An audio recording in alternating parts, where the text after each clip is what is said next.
ఏమడుగుతున్నారు? ఏం సాయం కావాలి?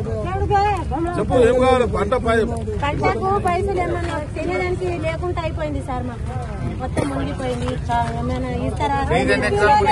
మాది మొత్తం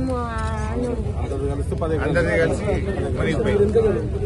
మరి రేవంత్ రెడ్డి మీకు మహిళలకు మనిషికి నెలకు 2,500 ఇస్తాడు కదా మహాలక్ష్మి. ఎవరికి ఇచ్చిండు? రేవంత్ రెడ్డి చెప్పే కదా ఇస్తా కాంగ్రెస్ చెప్పిండు. అందరికి మురిస పెట్టండు. ఇవ్వలేడు.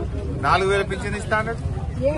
4,000 లేదు, 3,000 లేదు సార్. మాకు ఇప్పుడు మునిగి పొలాలకు ఇప్పుడు తినేదానికి తిండి ఇవ్వండి. మాకు మీ గురించి చెప్పడానికే, మీ గురించి మాట్లాడడానికి వచ్చిన తినేదానికి లేవు, తమకే లేవు తినేదానికి. ఇప్పుడు వీళ్ళు జనాభా ఎక్కువ ఉన్నాం మేము.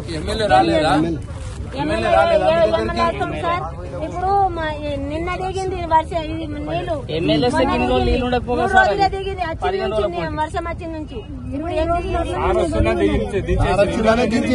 ఇన్ని రోజుల నుంచి ఎందుకు తీయలేరు?